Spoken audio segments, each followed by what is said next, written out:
N-56 is an apolitical business organisation whose aim is to propel Scotland to become one of the top 5 wealthiest countries in the world, working to plan a more prosperous future for the whole of Scottish society.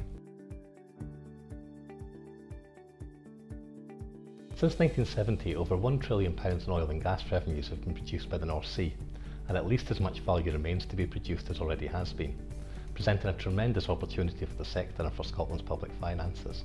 Scotland is a net contributor to the UK public finances, in part due to our geographic share of oil and gas revenues, and this ensures our finances are typically healthier than the UK public finances as a whole.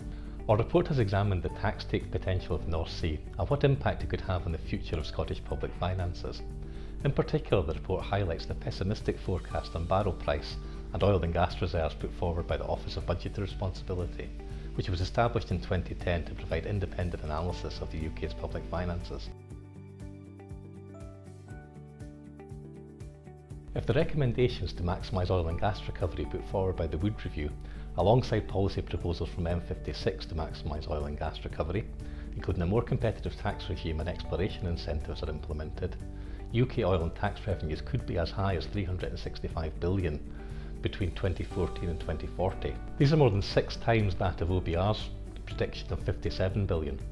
Scotland accounts for around 90% of the UK's offshore tax revenues.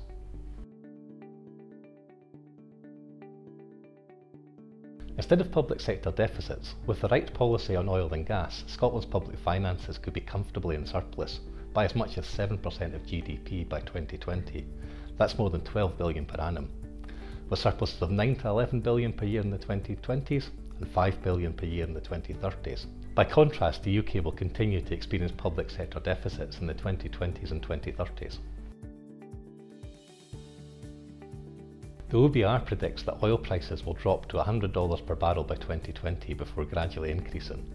This estimate is lower than the UK government's own forecasts, which predict oil prices will rise to $120 by 2020, and historic trends indicate oil prices will continue to rise, reaching $150 in the 2020s and $200 around 2040. The OECD predicts oil prices will reach $190 by 2020.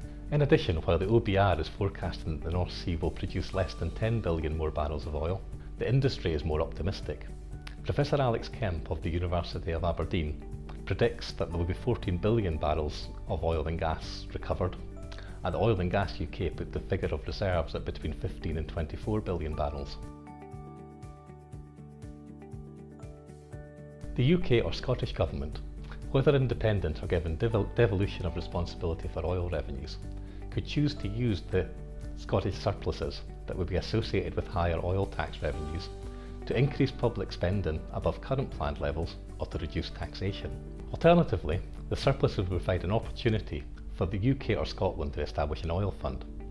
Almost every other oil producing country apart from the UK has established a fund to mitigate the volatility of oil income and to share the windfall with future generations. This includes Norway's government pension fund with an asset value of $878 billion, that's £522 billion, as well as most of the Middle Eastern countries, Alaska and Alabama in the US, Russia, Algeria, Alberta in Canada, and Timor-Leste.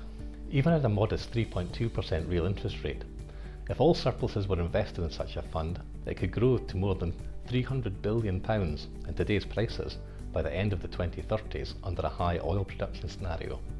This is more than double the annual economic output for Scotland. The OBR puts forward incredibly pessimistic forecasts on both barrel price and production, largely discredited by industry experts. What is clear that these natural resources can be maximised through implementing the recommendations put forward both by ourselves and the Wood Review, delivering considerable surpluses that we would recommend are used to invest in an oil fund to benefit future generations.